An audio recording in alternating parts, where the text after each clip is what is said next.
Hey, hello everyone, and welcome back. And right now we are about to begin session 4. Specifically, you are here in panel 4A titled Lodges, Novels, and Spanish Rule.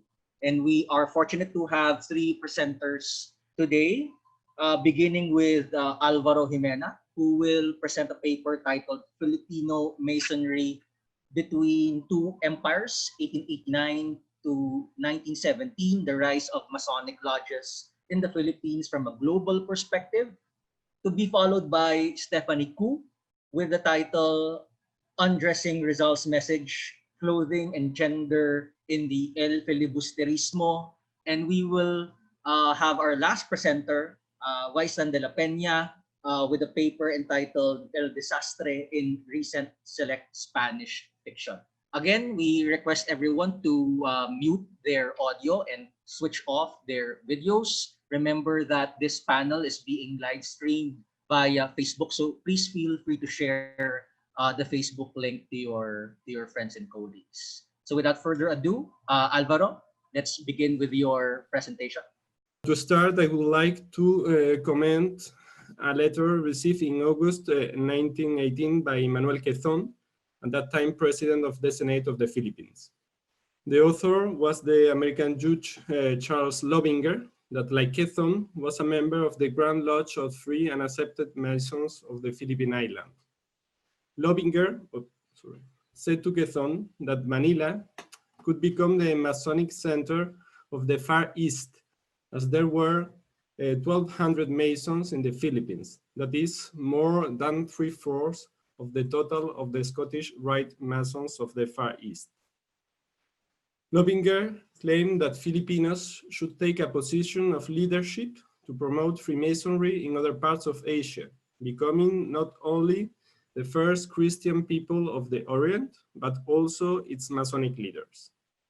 The claims of Lobinger show the importance that Freemasonry acquired during the first decades of the 20th century in the Philippines. In general, this institution is mentioned in the books of Filipino history in relation with the activities of the nationalist movement that arose in the last year of the Spanish colonization. But its real rise and its consolidation in the Philippines took place at the beginning of the American domination. This phenomenon is of course linked to the fact that in the new colonial system, Masonic activities were no longer persecuted by the authorities. However, it was also a result of a peculiar situation. Until 1917, most of the Filipino lodges remained affiliated to the Grande Oriente Español, the most important Masonic obedience in Spain. As I will discuss in this paper, this affiliation of most of the Filipino Masons to the Grande Oriente Español in the first decades of the 20th century is fundamental to explain the success that this institution had in the Philippines compared to other countries of Asia. And it's a statement that contradicts the popular belief that the Spanish heritage in the Philippines after 1898 was almost exclusively linked to the Catholic Church. In the first part of the paper, I will explain how Filipinos were introduced to Freemasonry in the last decade of the 19th century, and I will present the characteristics of Spanish Masonry. In the second part, I will analyze why Filipino lodges continue to be affiliated to a Spanish Masonic obedience after 1898. And finally, in the third part, I will describe the causes that moved Filipino Masons to abandon the Grande Oriente Español in 1917 and to affiliate to the Grand Lodge of Free and Accepted Mason of the Philippine Islands, a Grand Lodge that had been created 5 years earlier by the American Masons residing in the Philippines. The date of arrival of Freemasonry to the Philippines is a mystery, but the Masonic documents conserved in the Centro Documental de la Memoria Histórica in Salamanca, Spain, suggest that there wasn't Masonic lodges in the Philippines with regular activities before the 1870s. However, until the 1890s, their activities were not significant, and they were mostly formed by Europeans. Therefore, it is not possible to speak about a truly Filipino Masonry until the last year of the Spanish colonization, when the return to the Philippines of some members of the propaganda movement that had been initiated to Freemasonry in Spain encouraged the spread of this institution in the Philippines. In Spain, Filipinos were free to join Masonic lodges, and it seems that it was something frequent among those who traveled to Madrid or Barcelona to complete their education in the last decades of the 19th century. There are evidences of the presence of Filipinos in Spanish lodges since the beginning of the 1880s, Graciano López Jaena being probably the most active of them during this decade. It is worth recalling the Republican political ideas of López Jaena to introduce the nature of Spanish Masonry during this period, known as the Restauración, because of the comeback of the Bourbon dynasty to the throne after the Sexenio Democrático. The political system established from 1874 was based in bipartisanship. It had the support of the Catholic Church, and it left out of the political game the Spanish Republicans, who found refuge in the Masonic lodges and transformed the nature of this institution. In that period, Spanish Masonry emphasized its anti-clericalism and became an important agent in the fight for the recognition of political freedom and exercise of individual rights in Spain. This political engagement of the Masonic institution was not exclusive of Spain. This also occurred in other European countries like Belgium and France. However, it was a polemic issue in the Masonic world, as one of the principles defended by British Masonry from the 18th century was the prohibition to discuss political and religious affairs in the lodges. In fact, together with the decision made in 1877 by the Grand Orient de France of retiring from its constitution the obligation to believe in God to be a Mason, this politicization of the lodges was at the origin of the division of Freemasonry in two main families, the regular or Anglo-American Masonry and the regular or Latin Masonry. The Gran Oriente Español, founded in 1888 thanks to the leadership of Miguel Moraita, was an obedience that clearly followed the Masonic model of the Grand Orient de France, and it became the main representative of Latin Masonry in Spain until the start of the Civil War in 1936. Therefore, the support that the members of the propaganda movement found in this Masonic obedience was not only due to their good relationship with Miguel Moraita, but also because Spanish Masons view in the Philippines a metaphor of what the Restauración was for them, a system without political freedom and limited individual liberties, where the Catholic Church had too much influence. The principles defended by Spanish Masons also explains the support of the officers of the Gran Oriente Español to the expansion of Freemasonry among Filipinos in the Philippines. It was a project conceived by Marcelo del Pilar that shortly after his arrival to Spain in 1889 was initiated to Freemasonry. He had a major role in the activities of the two first lodges formed mostly by Filipinos, the Revolución Lodge in Barcelona and the Solidaridad Lodge in Madrid. Del Pilar particularly appreciated how the work in the lodge could encourage the sense of community among Filipinos and improve their political education. And that is the main reason why he tried to expand this institution in the Philippines. The Masonic initiation of Filipinos in the Philippines finally became possible in January 1892, when Pedro Serrano Lactau arrived at Manila with an authorization of the Gran Oriente Español and founded the Nilat Lodge. Sorry.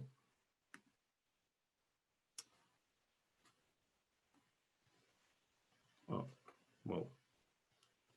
I wanted to show a document.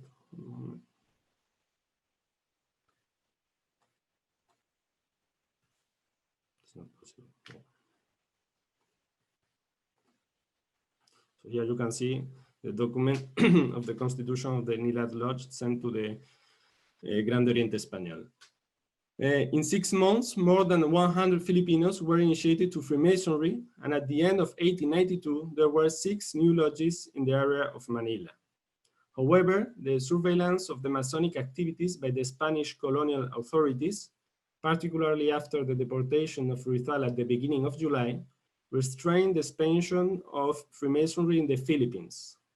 This persecution, that after the beginning of the revolution cost the life of many Filipino Masons, is also the responsible of the lack of Masonic documents from this period.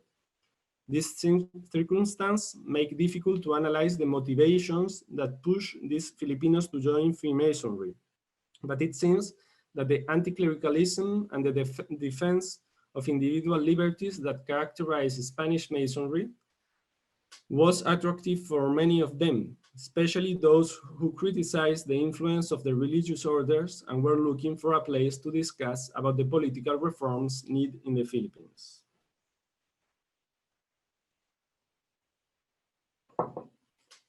After the revolution and the start of the American domination, the situation of Freemasonry in the Philippines changed drastically.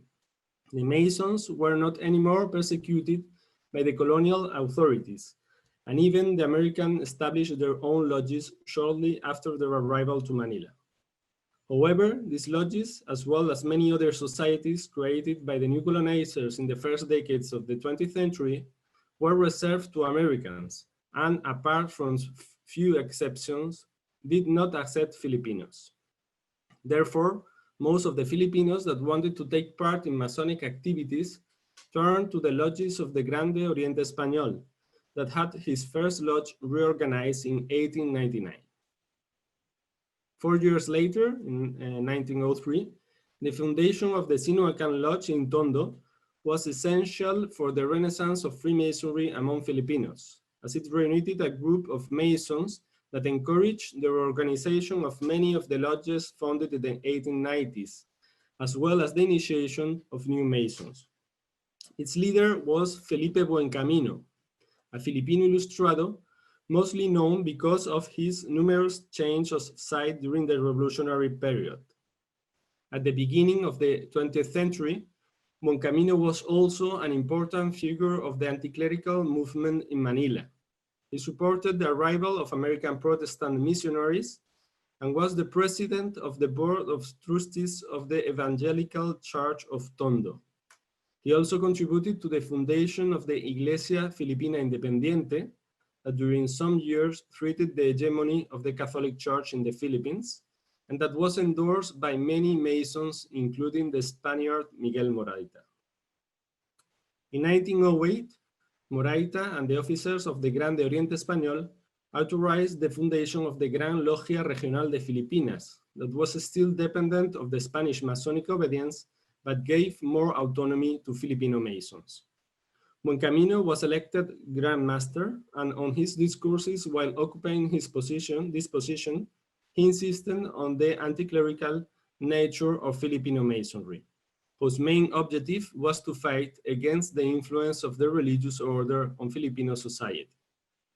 Like Spanish Masons, he insisted in the importance of the education and encouraged Filipinos to create educational centers that were not controlled by Catholic Church, setting an example with the foundation of a center called Rizal University. This message was well received by many Filipinos. In 1910, there were 12 lodges in the Philippines affiliated to the Grande Oriente Español with more than 500 members. And soon this figure doubled, reaching 1,000 active Filipino Masons at the end of 1914.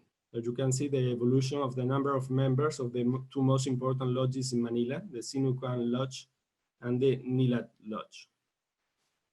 Among these Filipino Masons, there were a considerable number of politicians that probably considered that his affiliation to Freemasonry could help them on their political career. In the first and in the second legislature of the Philippine Assembly, there were less than 10 representatives that were active Masons in the lodges of the Grande Oriente Español. However, in the third session that went from 1912 to 1916, this figure increased considerably and reached the number of 26 deputies. In other words, almost 1/3 of the members of the assembly. This figure, together with the total number of Filipinos that joined the lodges of the Gran Oriente Español in the first 15 years of the 20th century, show the importance that Filipino Masonry acquired during this period. Many elements should be taken in account to explain the development of these lodges, but the anti-clericalism and the politicization that characterize Spanish Masonry certainly helped to attract Filipinos to their ranks. Furthermore, the autonomy that the Gran Oriente Español gave to Filipino Masons allowed them to adapt the institution to the context of the archipelago, making it more appealing to the inhabitants of the Philippines.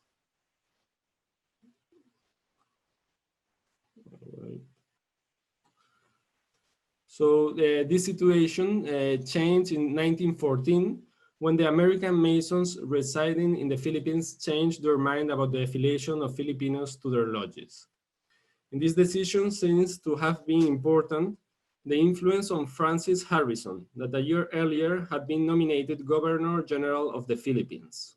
Harrison was the first Democrat governor of the Philippines, and he defended a policy of Filipinization of the civil service in order to prepare Filipinos for their independence.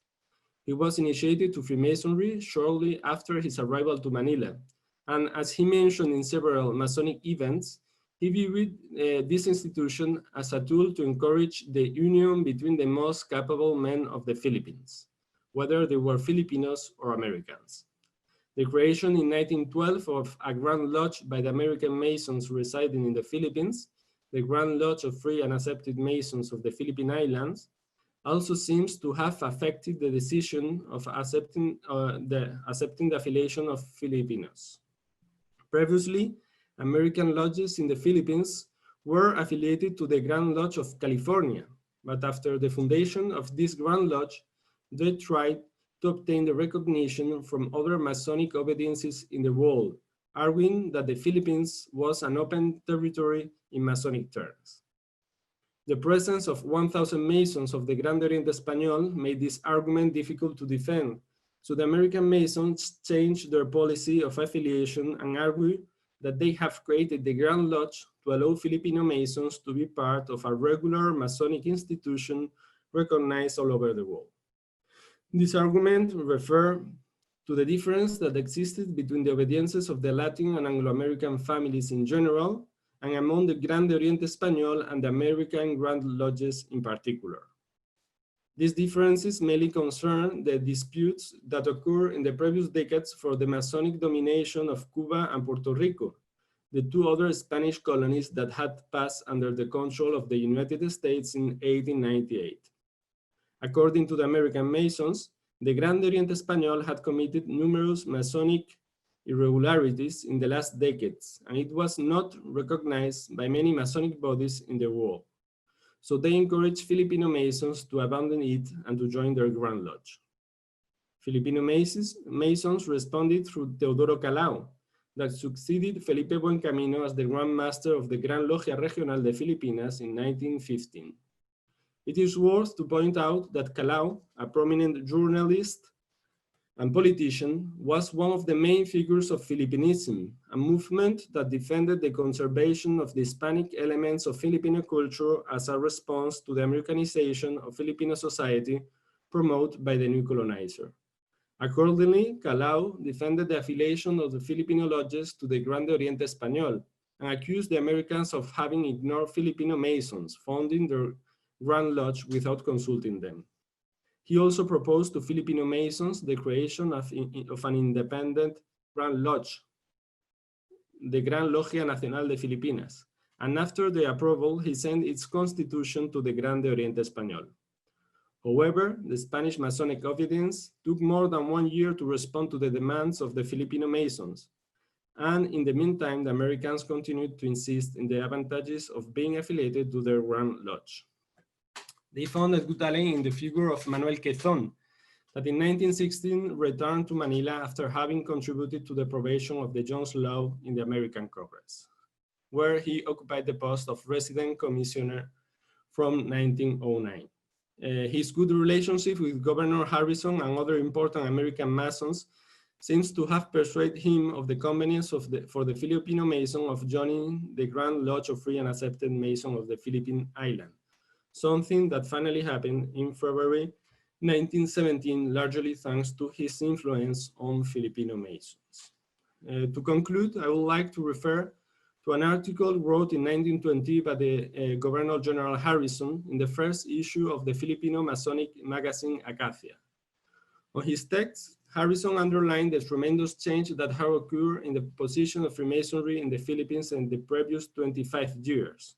He explained this transformation with the different spirit of the Spanish and American government, but also mentioned that the new generation of Filipino Masons had a better understanding of Masonic principles. With this expression, Harrison was probably referring to the abandon by Filipino Masons of the Grande Oriente Español in 1917, that also implicated the renounce to the principles defended by Latin Masonry and the adoption of the values advocated by the Anglo-American Masonry. However, it is not certain that the change of affiliation of the Filipino lodges had the effect signaled by Harrison. In the 1920s, some lodges of the Grande Oriente Español were reorganized again, and during this decade, there was an emergence of semi-Masonic societies with a political or nationalistic character like the Legionarios del Trabajo. These facts show that the affiliation to the Grand Lodge of Free and Accepted Masons of the Philippine Islands was a polemic decision, and that there were still many Filipino Masons that were more comfortable with the type of Masonry represented by the Spanish obedience. Therefore, even if most of the Filipino Masons abandoned the Grande Oriente Español in 1917, the legacy of Spanish Masonry persisted in the Philippines long after. The presence of Filipino Masons in the Grand Lodge of Free and Accepted Masons of the Philippine Island is probably its most important heritage, as American Masons will have probably ignored them for much longer if the lodges of the Grande Oriente Español in the Philippines will not have experimented this extraordinary development after 1898. Consequently, if Filipino became the Masonic leader of Asia during most of the 20th century, as Charles Lovinger predicted in 1918, it was to a large extent due to their Masonic exchanges with Spain. Thank you for your attention. I hope everything was okay. Hello, hi everybody, good afternoon. Today I'm going to talk about clothing and gender in El Filibusterismo. For those who are not familiar, El Filibusterismo is the sequel to Noli Me Tangere, which was written 4 years earlier. El Filibusterismo was like Noli, written in Spanish while Rizal was abroad. This was published in Ghent in 1891. My presentation will be divided into 3 parts. Just please take note, this is part of a much larger study. Later on, I will discuss what I conceived this project for. So please allow me to share with you that this was really conceived as a fashion companion to the Noli and Fili, the 2 novels of Rizal's which were said to have sparked the revolution. This is also to address many of the productions and illustrations that were made through the years, many of which are not faithful renditions of Rizal's novels. For example, Maria Clara, who was supposed to be Spanish Filipino, she was portrayed here in this comics as blonde with off-shoulder gown, and Simon had a bow tie on. So this is really to address how were the characters dressed, to also aid future productions and costume designers on how to dress these images in specific social scenes. So as social novels, many of the social scenes require different costumes. So what I did was I compared the original text, the one written by Rizal in 1891, with 2 English translations, which are more accessible to students and also production designers. So the 1912 was by Derbyshire, and the 1996 was by Lacson Loxin. So I will share with you some of the findings of this project later on. A novel whose main character manipulated his external appearance, social profile, and personal history deserves to be analyzed for its clothing. As we know, the Ibarra in the Noli would become Simon in the Fili. So he would manipulate his external appearance and as well as his accent. So as we go along, I will show you how I peeled the layers. Guided by the idea that clothes in fiction are neither wholly real nor wholly imaginary and wholly neutral, I draw from some of Rizal's own experiences. For example, I compared real and fictional clothing. So I did a deep analysis of the text, and I compared it with the clothing culture and the historical context of Rizal's time. So a close reading of the Fili required me borrowing from the approaches of colonial history and also clothing and gender.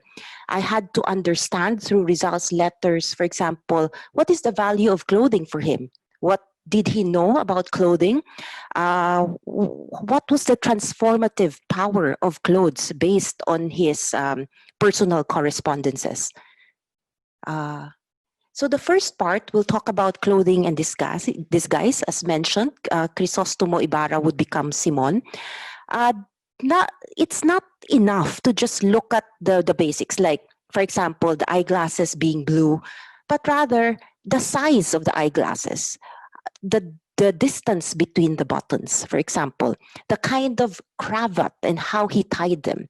So to do that, I had to really look at the nuances of colonial dressing. So here we can see that based on these two novels, that clothing are tools for self-reinvention or the invention of multiple selves. So this is a sci-fi version of the El Filibusterismo. It's a comic book. This is based on, so this, I would like to point out that this is an interpretation of the El Filibusterismo. Looking at these works, however, it really deserves to be analyzed. One, because it can mislead. Here, because of the lack of colors, you cannot see the blue glasses. You can see the white hair and the black beard, which contrast with each other. But what you cannot see are, for example, how tanned he is, or what a brown mestizo he was. So he was dressed supposedly in the English fashion. To understand what the English fashion was at that time required me to compare what was in Europe at the time. Before I continue, this is a painting made by Elmer Borlongan. I think this was part of Rizal Pabeto. You can see the clothing of Simon here. So is it correct? Is it a correct rendition? So I had to compare it with the English fashions of the 19th century, which, by the way, had to be put in context in terms of divisions of time and divisions of space, and link this to what was appropriate or proper at the time. So divisions of time, for example, Simon, in the different chapters, he would be dressed differently. Was he dressed in the morning for a boat ride? Was he dressed for an afternoon walk? Was he dressed for the evening, for a theater? So these kinds of considerations have to be taken into account when dressing the characters. So Simon's English fashion must be put into context with his inner plans or inner intentions. No, just as the clothes have an inner side and the outer side, one that faces the world. The inner side is that which touches our body, and that also is symbolic for the freedom, the inner freedom that supposedly Simon had. This contrasts with what he's presenting to the world. His English fashion allows him to blend in, but at the same time stand out. This kind of symbolism for freedom is linked to the study made recently in 2011 by Dr. Filomeno Aguilar about how freedom is entwined with the filibusters. The El Filibusterismo, as the title metaphor suggests, no? This is linked also to freedom.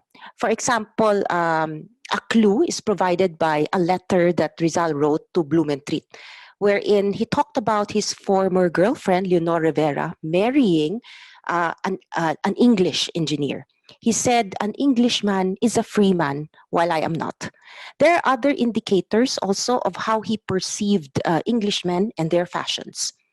If you notice that clothes as a tool needs to be combined with other markers. It is not enough for clothes to stand alone and be a marker or be a social marker. So if you notice, there's layers. So first the skin color, then the accent. In fact, some characters commented that the accent of Simon was very difficult to understand. Was he from Latin America? Where was he from? And the clothes. The clothes, however, is the middle layer. And there are sub-layers. For example, he has a shirt, he has a waistcoat, he has a jacket, and he has accessories. And also added to that, his social network. So it's very important to put everything must align when characters are created and dressed. However, as it is a satirical novel, Rizal would sometimes invert or dislocate or confuse through clothing in order to highlight, for example, corruption of morals, etc. So here we can see the color of the hair is already incorrect. It's supposed to be white, which contrasts with the goatee or the beard, and the eyeglasses, which is supposed to be blue. So there are many things that has to be considered when we are dressing the characters, not only in print, but also in productions. As a contemporary reader, going over the El Filibusterismo, I already knew that Ibarra is Simon. However, the readers of Rizal's time have yet to find out. So, for example, I had to go back. When was the moment of revelation? So, in chapter 7, for example, is when Basilio, from the lens of Basilio, he realized that Ibarra is Simon. So it is supposed to be in this scene depicted in this comic. In that scene, in chapter 7, I had to go over the clothing terms. Interestingly, the term traje was translated as coat in 1912. Lacson Luxin translated it as attire in 1996. In the same text, in the same chapter, the traje was further indicated as Americana. Americana translated again as a general coat, and Americana by Lacson Luxin as jacket, which makes this encircled there incorrect, because he was supposed to be in a jacket, not with his shirt open like as depicted in this cartoon. Next, we have the moment of revelation came from the riding boots. So Basilio, it was dark. He was trying to identify who this person is that was digging. He noticed first the boots. So it's already a gender indicator that it's male because it's riding boots. I will discuss later how I verified this. So in this scene again, he was supposed to be in riding boots. The moment of revelation came about when Basilio noticed there's no blue glasses. The blue glasses serve two functions. So like clothes, no? In chapter 1, it was sun protection. In chapter 7, it was a disguise.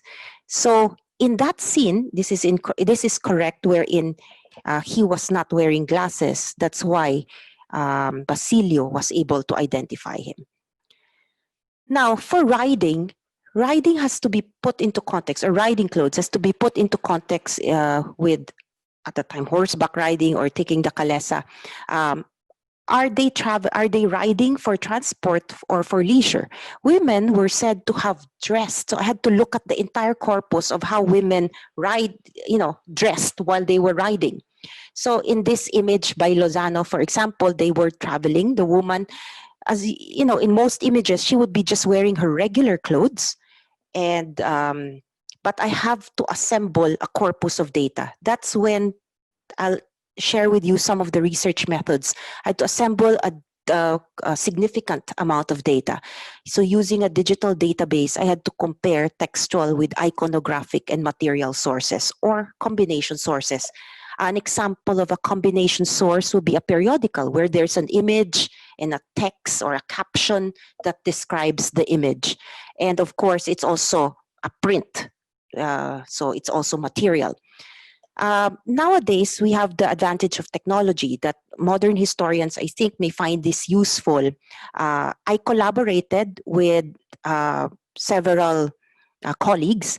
For example, Dr. Lacson is also doing assembling a corpus of data. So when you're dealing with 10,000 images, you need to be able to sort and filter.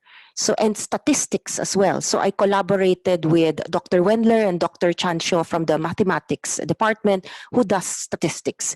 And of course, my professor Xavier who shared with me some techniques in doing iconographic research. So I compared how women dressed when out riding with the textual description of Jean Malat, who was a French geographer, and some of the image depicted in his book. So in this case, the images are consistent and the descriptions are consistent. So we can say that women were not really wearing riding boots at the time. There were indicators that they wore botitos, but for parties that required European dressing, but not necessarily for traveling. Expatriate men tend to wear boots like these guys from the Netherlands who were living in the Philippines at the time. So you might wonder, where do you buy these riding boots? So I looked at shopping spaces. So based on the Manual del Viajero in Filipinas, there are several, one in 1875 and another in 1885. There were listings of shops. So Zapateria, for example, so which can confirm, the use of riding boots by men in the Philippines. Another thing that must be taken into account is the hat. So the hat of Simon, the first image here would most likely be Crisostomo Ibarra. This is the manga version of the Noli Me Tangere. And the second will be as suggested by the lamp, which is the end scene of El Filibusterismo. The hat he's wearing is too high for that time, meaning while certain styles were not completely obliterated, their use has been diminished. So I looked at what does he mean. He was wearing supposedly casco de tensin. So I looked at an 1882 account by Francisco Villa and compared it with the footnotes of Lacson Locsin's translation of El Filibusterismo. And I found out that tensin is mecha para luz, which is like a wick for oil lamp, which confirms with the footnotes of Lacson Locsin. Now, what does this look like? It's translated as pith helmet, which is a military dressing. So the one on the left is the pith helmet in 19th century Spain. So I tried to compare based on what I have, the information I have about the hats in the Philippines. So I compared it, and I cannot find it in the images. What is interesting is that the pith helmet has been localized and adapted to the natural, to the tropical climate. So they made use of different materials for it. So it's not an exact copy of what was used in Spain. So I had to look at military dressing. So for example, I went over the tipos del país, which showed different types of casco de tensin. Now, for speaking of tipos del país or types, there's more social range, but men in El Filibusterismo than Noli Me Tangere. So in trying to assemble the range of social types, it's very important to dress them accordingly, depending on the events that they're attending. So for example, again, Simon here, I want to highlight his hat, his jacket. it's a bit incompatible. So I will discuss later how I recognized the inversions. So part 2 will be about the types of jacket and types of men. One of the funny scenes there, or humorous scenes, is that of the death of Capitantiago. In his life and death, in death, it was discussed how he should be dressed. When he was still alive, he was constantly wearing the frock coat. However, in his death, it has been suggested that he should wear the habit, the Franciscan habit. So first, before I get to that, I tried to study what was the exact outfit that Capitantiago was wearing. So I had to compare it. By the 1890s or 1880s, when Rizal wrote the El Filibusterismo, they were no longer wearing these types of pants. If you notice, it's wide pants. By the 1890s, it will be more streamlined, which paralleled developments in Europe. And the colors will increasingly become somber. For example, these types of pants that was depicted in the earlier image, this was found in the Netherlands. For the longest time, nobody thought they really existed. They thought they were just in images. This was supposedly produced specifically for the Philippine market by the Chinese. It's made of silk and embroidered at the bottom. So for me to be able to do this, I had to assemble a good database. So in terms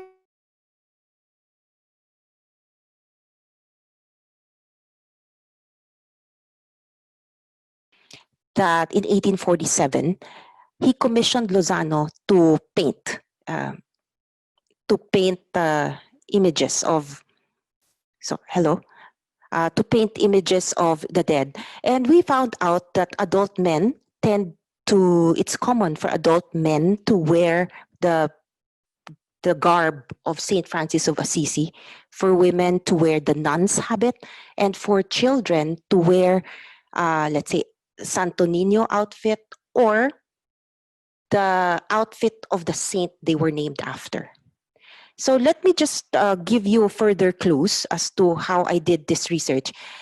The frock in the original text has been translated loosely. Some frock coat. Lacson Locsin one time, in reference to Capitantiago, she said it's swallow-tailed coat. Only once. The rest she used frock coat. So 4 out of 6 times, it's in reference. The frock was used in reference to Capitantiago. Now, the next part is chaqueta. The chaqueta on Simon is different from the chaqueta on Cabezang Tales. Cabezang Tales was a cabeza de barangay. So the sack coat is a shorter version of the frock coat of Capitantiago, which was commonly seen among cabezas de barangay. The Americana, it has been used, if you looked at the first column, it has been used 7 times, but 3 times in reference to male students. So translations can clarify, confuse, or digress altogether. So be very careful when we use the translations, because sometimes they can clarify, confuse, or digress. The third part needs to be elaborated on further, but it's beyond the economy of this paper. But it's the dark side of the clothes trade. There are minor characters in the Fili which deserves more attention. For example, there's Matea, the bordadora or the embroiderer. So what I found out about 19th century clothes trade is that there are hierarchies and gender codifications when it comes to terms, occupations, and tasks. For example, here, the ones encircled are the ones, there are characters in the El Filibusterismo that corresponds to this. Interestingly, I would like to point out, sastre and its equivalent, sastra, the feminine equivalent, does not refer to, a sastra is a male tailor. Sastra is a woman who makes men's clothes. Modista is supposed to be more skilled than a costurera, who the costurera, meanwhile, does the basic sewing that does not require any major technical knowledge. No? Bordadora, there's Matea, the bordadora, who was linked to some of the wealthy male characters in the novel. This has to be put into context of that time. Okay, so I'll show you, I'll give you some examples. I discussed this with the terms with my professor here, Dr. Ana Ruiz, and Professor Armando Marchgedge, and Dr. Francis Navarro, in order to clarify. For example, costurero does not mean the male equivalent or the male counterpart of a costurera. Rather, a costurero is a sewing kit. So these are some of the nuances. And modista also appears in the ads, but not costurera, which goes to show that there's a difference in terms of the skill set. We have to understand also that the bordadoras and the costureras, or women who were grouped together as needle workers, they were said to have double lives. It's euphemisms for kept women or even prostitute. So we have to take into account divisions of time and space, meaning they have dual lives. So they're clothes workers during the day, clothes wearers at night. So they dress differently depending on the time of day, because it also depends on their job. So at night, sometimes they have paid relationships. This was also suggested by Dr. Kamagay in her work about working women of Manila. So in terms of Dr. Ku, yes, excuse me, sorry. Can you yes. wrap up in around 3 minutes so that we have Yes. enough time for the next presentation? Thank you. Yes, I'm almost done. Thank you. All right. So in terms of clothes workers and clothes wearers, so we have to also add another layer to this. We have clothes workers who are making clothes for other people. You have clothes wearers, the people who could afford these clothes, to wear these clothes that were made by the clothes workers, and the observers, who are often critics or moralists. So the same dress could be considered elegant and proper on a lady, but showy and dishonest on her maid, which conforms with the need for alignment or intersectionality, as most social scientists would call it. So the finery has to be in alignment with income. And in this case, income, we look at it in terms of main income, or the income during the day, in the case of clothes workers, and their supplementary incomes for the evenings. And then you also have gender. This is common among women, although there are also tailor pimps. In the same way, there are seamstress prostitutes. There are many studies on this. For example, there's Fashion and the Fallen Women. There's also fabricating women, etc. And it's often linked to the morality of the wearer and also the observer. So I'm almost done. So this one, I just want to show you more of the description. So you have two characters wearing different types of coat. You have one wearing the Americana, miserable, and the other one, levita, which is oversized. Levita is translated as, again, frock coat. So you have here the juxtaposition of a poorly dressed rich Spaniard and an Indio street worker in oversized European clothes. So if you notice, there's this class contradiction.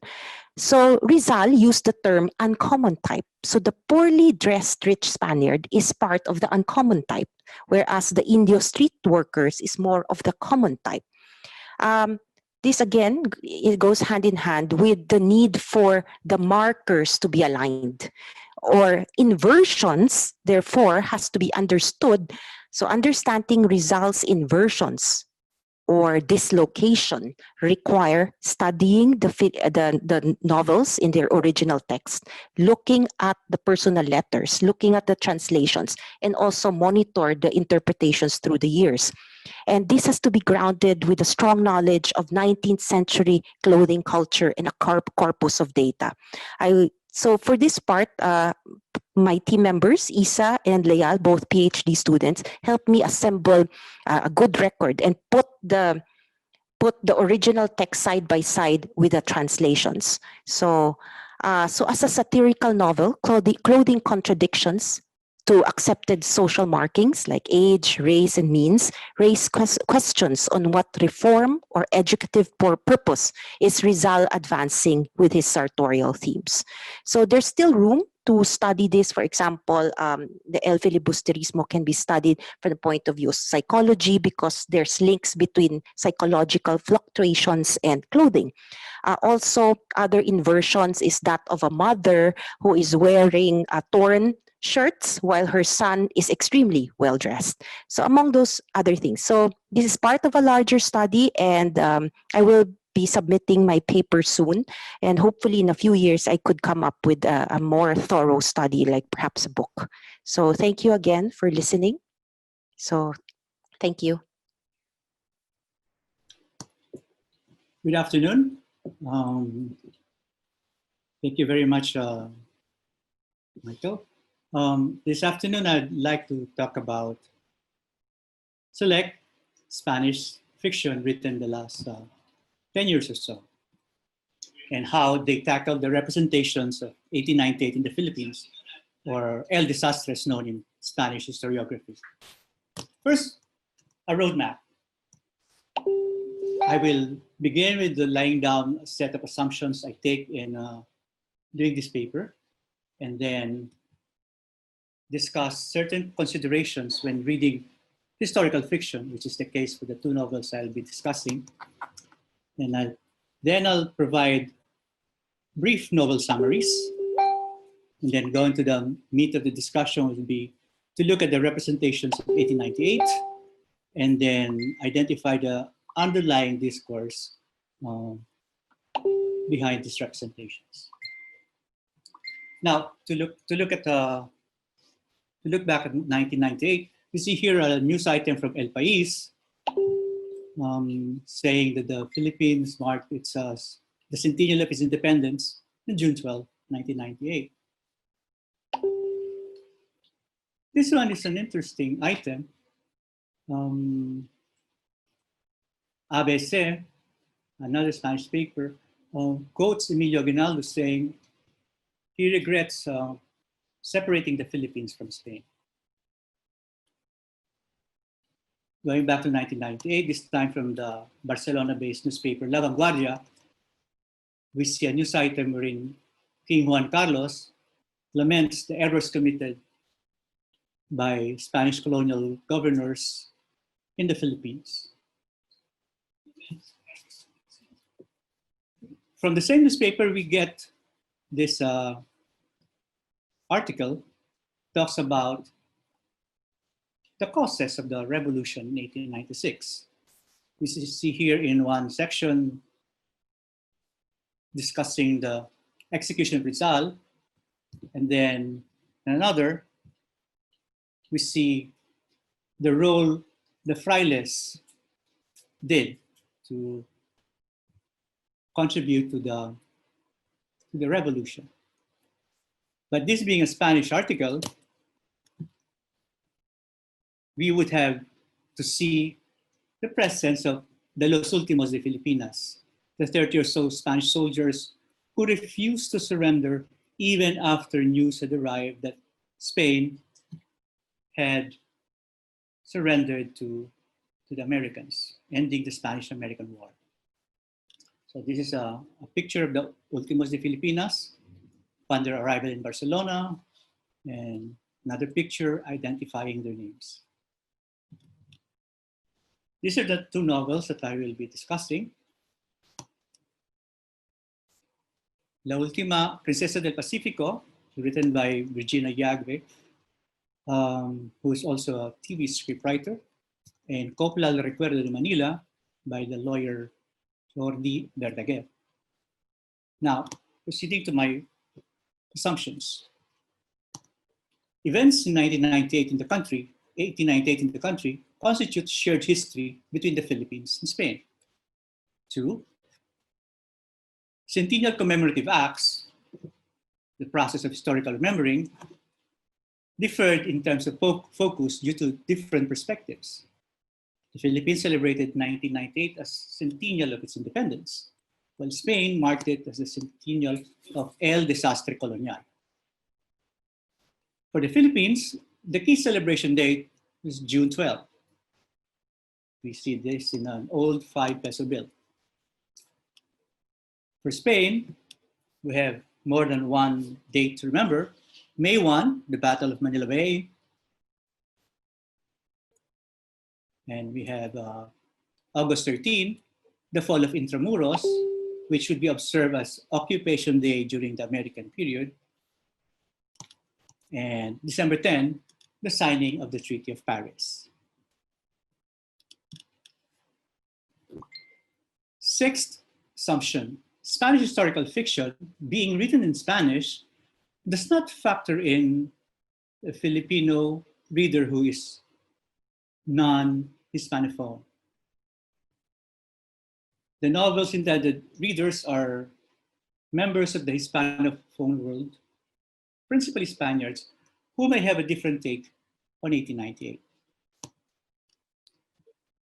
Now, the difference in perspectives can also explain the differences in narrative representations of 1898 in the two countries.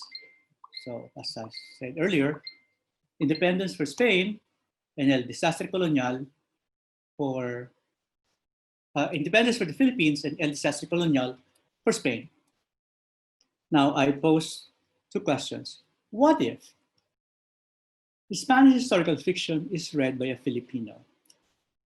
And what if that Filipino reader is not only a Hispanophone, but historically informed?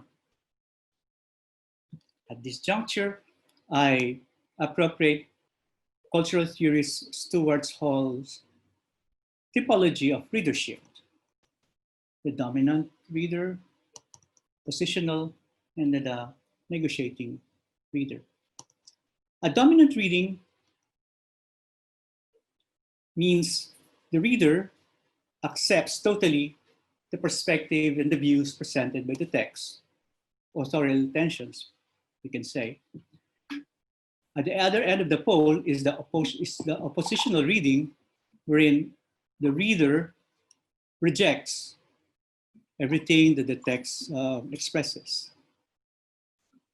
Somewhere in the middle is the negotiated reading, wherein the reader recognizes that he or she may not accept the perspective presented by the text, but can understand why such perspectives are taken and can accept them and not be bothered and not bother the reading experience.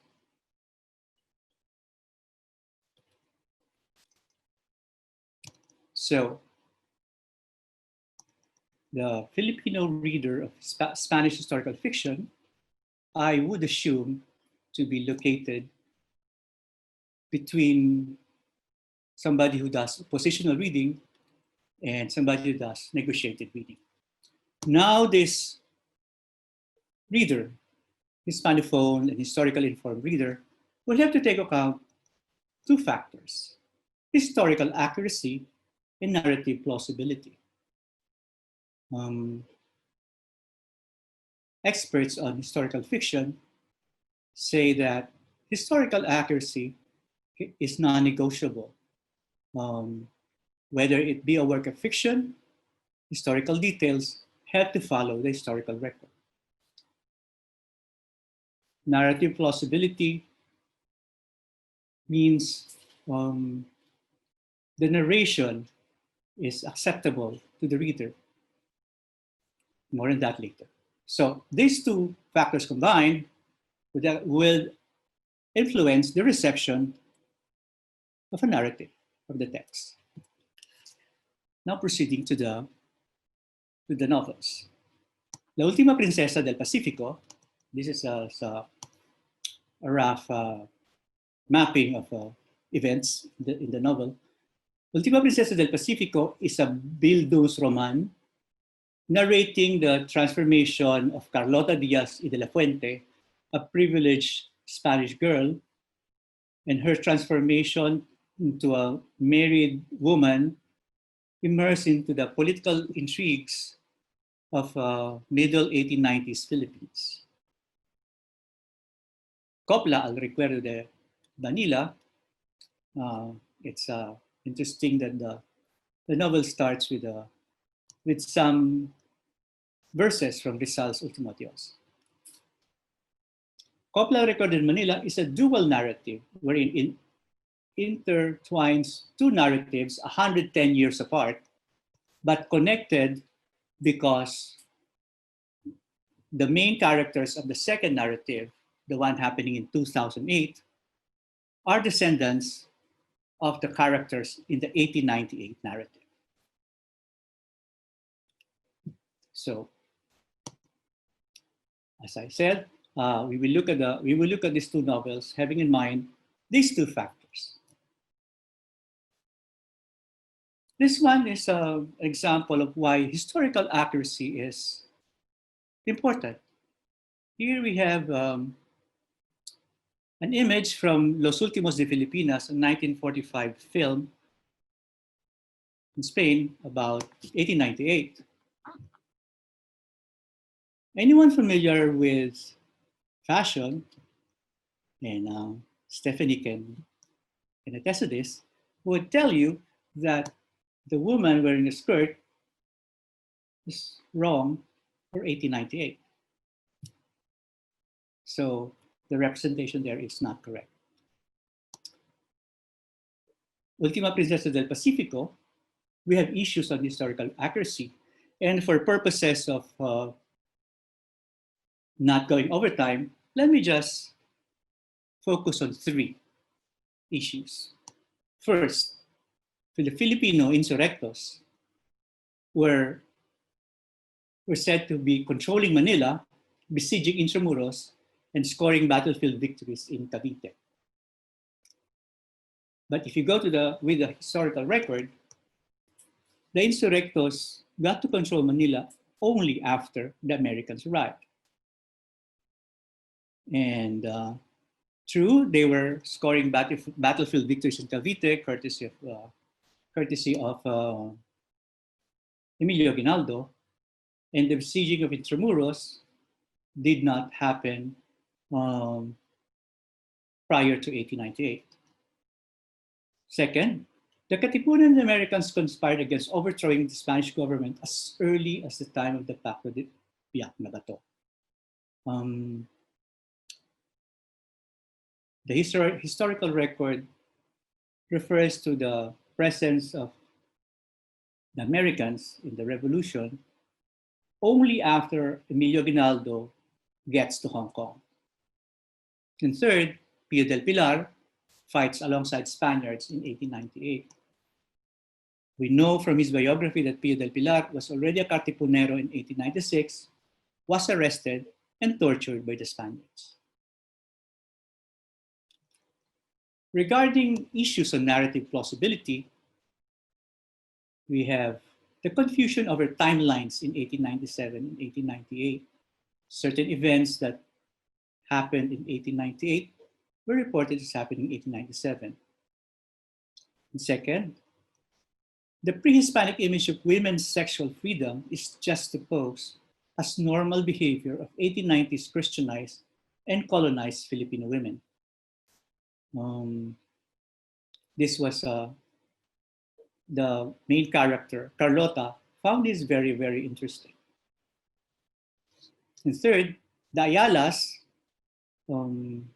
Carlota married an Ayala. The Ayalas flee Manila to hide in Tagaytay in 1898, supposedly ready to depart from Hong Kong. And that is something curious because departing for Hong Kong, one goes up north. Aguinaldo went to Suwal, Pangasinan, from where he embarked for Hong Kong, not to Tagaytay. Going over to the Copla recorded in Manila, the novel mentions that Spanish was banned for use in the judiciary and newspapers during the American period. The opposite is true. The Americans did not touch the use of Spanish in the courts, and there was a proliferation of newspapers in Spanish during the American period. Only when the Americans produced a generation of English-speaking Filipinos, did the circulation of Spanish language newspapers diminished. Second, the government during the early years of American rule was described as Philippine Commonwealth. I'm reminded of someone who says there was Spanish flu during the Philippine Commonwealth. Third, not four. Third, George Dewey's rank in May 1898 is given as an admiral. He was a commodore. And then fourth, a big part of the American fleet is sunk by Spanish forces in the narrative. We know that Dewey's sank the Spanish fleet, not the other way around. And this may be interesting. Muslim Filipinos are described and called as Arabs, not Muslim Filipinos. Going over to issues on narrative plausibility, the novel talks about a town of Pinatubo where there is a volcano, a thriving town called Pinatubo. And then Montojo's fleet, the fleet that battled George Dewey's fleet, is described as an Armada Hispano-Filipina, not a Spanish fleet, but a Spanish-Filipino fleet. And then the novel claims that all Spanish cities have a street named after Rizal. Number four is something incredible. Boats used by Legazpi in the 16th century, which were stored and displayed in the Museo Maritimo de Manila, are ordered put to sea to complement the Spanish fleet in the defense of Manila against the attack of the Americans. 16th century fleet, 16th century ships to be used in the 19th century. And then number five, Catholic Spaniards have no ideological conflict with Muslim Filipinos, again called Arabs. Now we proceed to looking at the images of 1898. There are a lot of images, so what I did was just select the more prominent ones from both novels. So in the revolution against Spain, we see the presence of Spaniards located at the colony's periphery or even at the center, fighting Spain, becoming allies of Filipinos and Americans against Spain. We see images of merciless artillery shelling by Philo-American forces of Intramuros. Then there's a non-demonization, dehumanization of the Spanish soldier. The cazadores and military officers are depicted as men with gentlemanly conduct. Filipinos and Spaniards are seen combining forces to fight the Americans.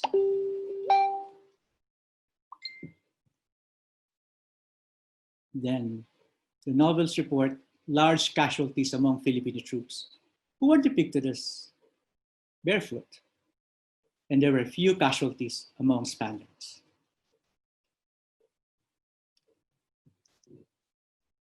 Number six, especially in La Copla del Recuerdo de Manila, we see a hesitation among the Spanish officer ranks to order their troops to fire against their so-called Filipino brothers.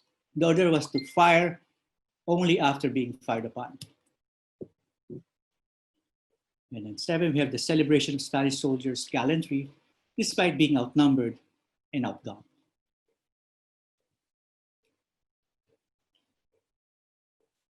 Oh, sorry about that.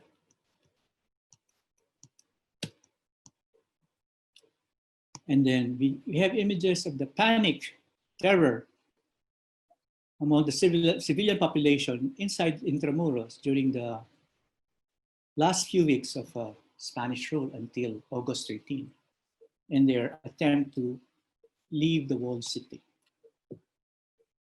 Just as we have now, they had a problem of fake news.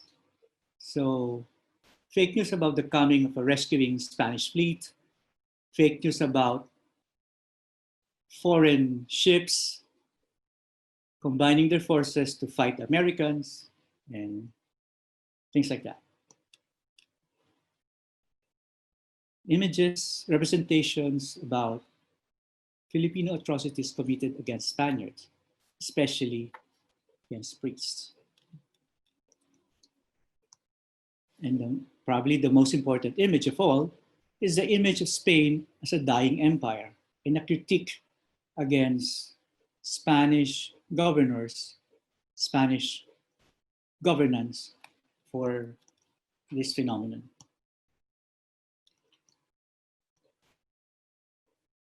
At this point, I like Professor De La Peña, sorry. Yes? Excuse me. May we request that you begin to wrap up your presentation at this point? Okay. Thank you.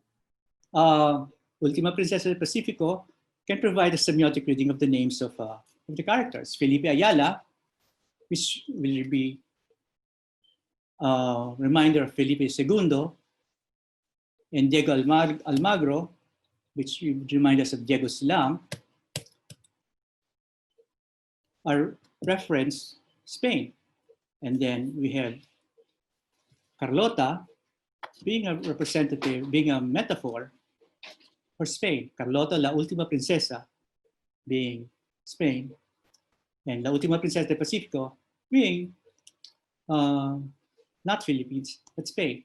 In Copla Recuerdos de Manila, we have Jaime Urquijo, a reference to Jaime Gil de Viedma, who came to the Philippines, and Santiago Urquijo, Capitantiago Santiago, and Jaime Santiago, they would be referring to Spain. So what would be the underlying discourse? Spain and the Philippines constitute one nation. Hispanic culture in the Philippines, Roman plus Arabic cultures. In American military superiority, Americans have military superiority, but culturally are inferior. I have to use one word to summarize everything. The two novels feature culture trig, wherein the class of cultures show that Hispanic culture is superior to its Anglo-Saxon supplemental. Thank you very much.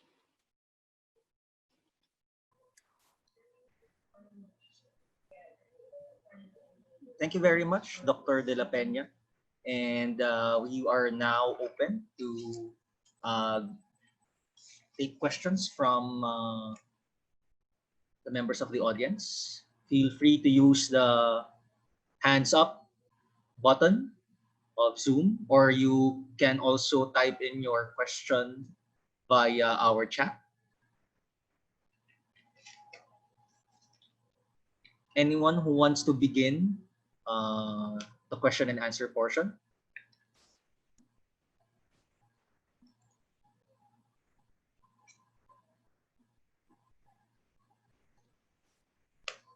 Yes, Dr. Habana, were you? Yes, I have a question for Dr. Koo. Yes, go Dr. ahead. Koo, okay, I would just like to ask about in her work and in the data that she has accumulated, how does she place a character such as Doña Victorina? Is she very common? Is she considered? How is she considered given the context of her paper? Okay, and Dr. Koo, before you answer that, may we get Professor Wat Delong to ask a question also? He's also raising his hand. Professor? Yes, it's also a question for Stephanie. A very short question. Was Rizal coquettish? And was he, did he really know about dress and textiles? Okay, thank you, Professor. Maybe we can also get another one before we ask our panelists to answer. Is there another question from the audience? Okay, so if none, maybe Dr. Ku, you can already answer the two questions. Hello. Yes. Hi. Hi, Ma'am Lian and Dr. Xavier. Both are my academic father and mother. Thank you for your question. So yes, Doña Victorina deserves actually her own an article just about her because she is a very interesting character study. Most of her outfits are compensatory and it does not fit the usual mold. For example, she would be wearing silk in the middle of the day while walking around the dusty streets of Escolta. And her dress would have a train. So, of course, all the dust will be swept by her skirt. So, she is an uncommon type. Oftentimes, she's the only woman seated among males. So, for example, in the opening chapter of El Filibusterismo, she is the only female in European clothing, but she's India amongst the Spanish. So, sorry, not amongst the Spanish, amongst the supposedly idle upper class. Yes, she is an uncommon type and she's an example of a parody.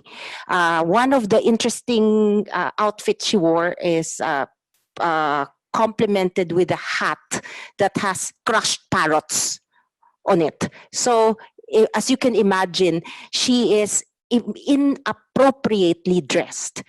So it's an example of impropriety in terms of dress.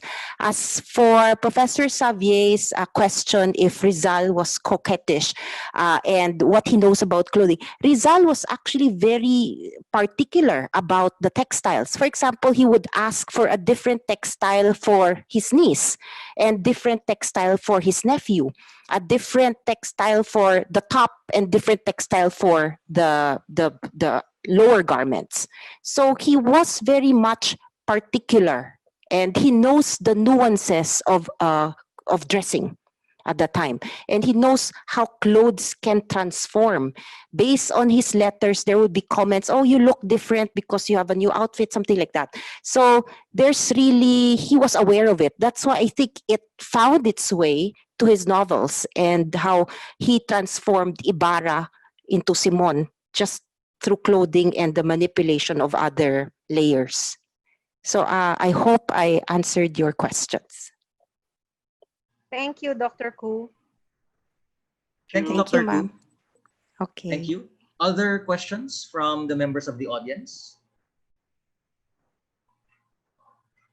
Again, you are free to type your question via our chat box. Álvaro, yes, you are raising your hand. Yes, I have a question to Dr. de la Peña.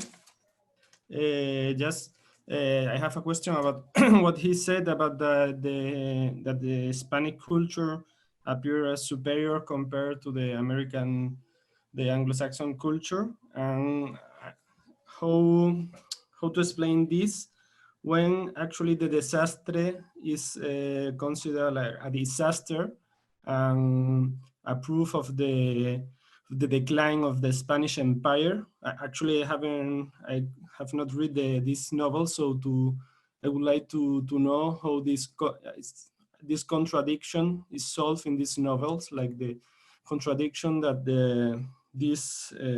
that in a way the Hispanic culture is present as superior, but also there are novels that show the Desastre, the decline of the Spanish Empire. And sorry, Professor De La Peña, before you answer, can we have another question or a last question for the panel, so that in the interest of time?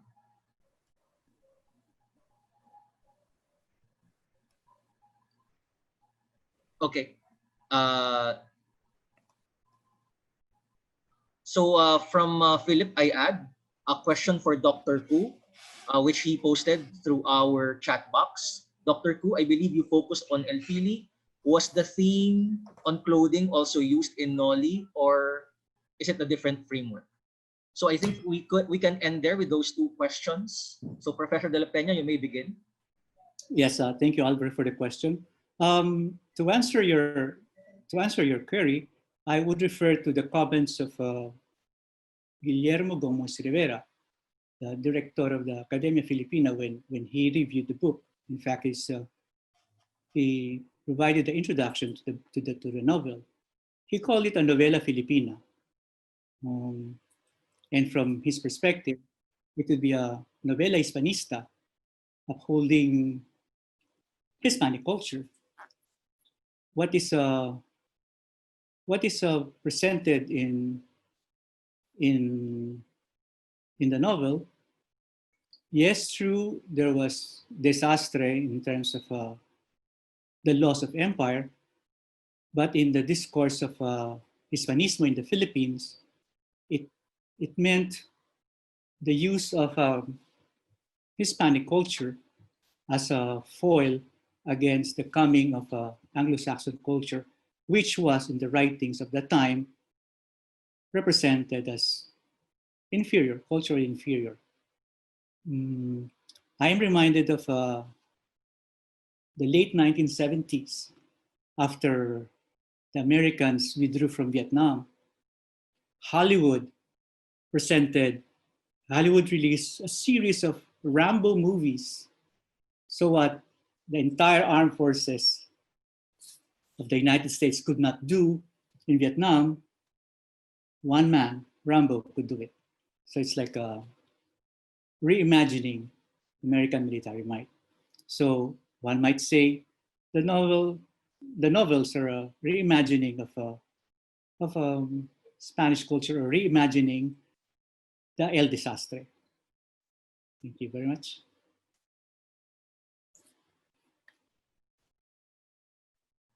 Dr. Ku, you may Hello. now answer. Hi. Yes, I just published the article also with Philippine Studies on the Noli. So this is the sequel. There are a lot of differences between the two. In fact, in the second, there's more variety of clothes and also more variety of men, but less women.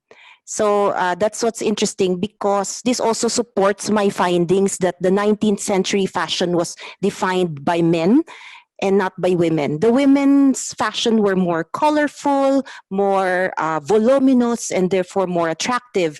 But in terms of variety, the 19th century belonged to the men. That's it. I hope I answered your question. Okay, thank you very much to our three presenters. We don't have time, unfortunately, to get more questions. But on behalf of the conference committee, I would like to thank Dr. Jimena, Dr. Ku, Dr. De La Peña for sharing with us their insights. Their papers are also available in our through our Google Drive. And we hope to see you also in the next session. We still have one session left before we end day one of our conference. And so may we request you to be back by 4 o'clock. The next session will start at 4 o'clock. So it will be a break. For the meantime, see you in the next session. Thank you very much for participating.